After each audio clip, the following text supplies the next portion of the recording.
Today, we're diving into the life of a man who fought a war not with weapons, but with ideas.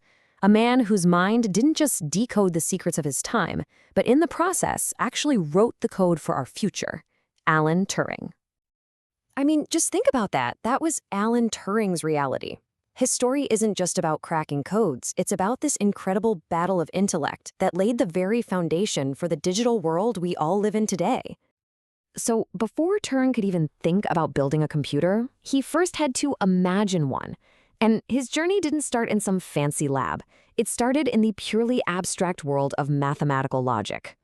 Turing was, an academic powerhouse right from the get-go. But the year that really changed everything was 1936.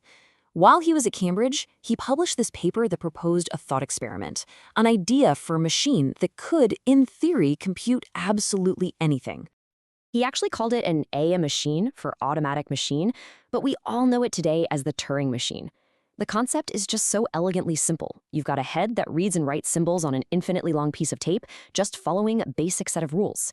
It was never a physical thing, but it was the blueprint for computation itself. And here's the really cool part. How that idea from 1936 connects directly to the device you're watching this on right now. His theoretical machine had infinite tape, right? Our computers have finite memory, or RAM, but they can jump to any part of it instantly. His was the pure, abstract model. Ours are the incredibly powerful physical versions of that exact same core idea. And that is why his work is so foundational. He didn't just invent a machine, he defined the very limits and possibilities of what a machine could ever compute. It's like he gave us the universal language of logic that all computers, even today, still speak. And pretty soon, all of Turing's theoretical genius was about to be put to the test in the most high-stakes arena you could possibly imagine, World War II. The challenge here was, it was immense. Germany's Enigma machine encrypted messages with a complexity that was just impossible to break by hand. And every single day, the settings would change, completely resetting the puzzle. This cryptographic shield was costing the Allies dearly, especially in the brutal naval war in the Atlantic. So what was Turing's solution? It wasn't to fight that complexity with even more complexity. No, he fought it with pure logic and incredible speed. He designed the bomb bay, an electromechanical marvel that didn't think like a person, but instead just ripped through a brute force logical search on a scale that no team of humans could ever hope to match. The whole process was just genius. The code breakers at Bletchley Park would guess a probable word on a message. They called it a crib, something like the German word for weather, and they'd feed it into the bomb. The machine would then just churn through thousands upon thousands of possibilities, looking for a logical contradiction. The moment the machine stopped, bam, they had found the daily key, and that supposedly unbreakable code was suddenly wide open. The impact was staggering. It's hard to even wrap your head around it. Historians now believe the intelligence they got from cracking Enigma shortened the war by at least 2 years.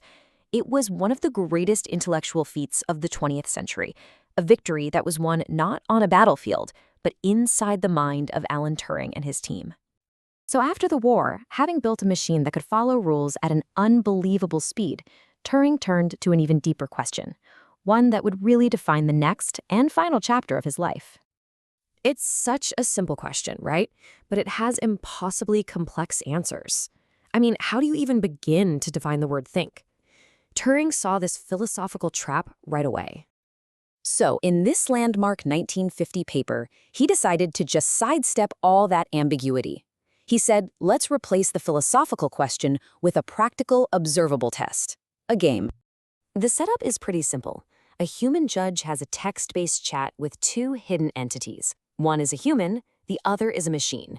If the judge can't reliably figure out which is which, the machine is said to have passed the test. It was this brilliant way of reframing the debate from what is thinking to can a machine's output be mistaken for human thought? But, of course, the debate was far from over. Philosopher John Searle later came up with the famous Chinese room argument.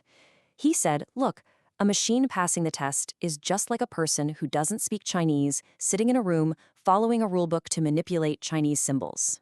They can produce all the right answers without having any real understanding. And that question, simulation versus real consciousness, is still right at the heart of AI philosophy today. So, Turing gave the world the tools to win a war and the concepts to build a whole new age of technology.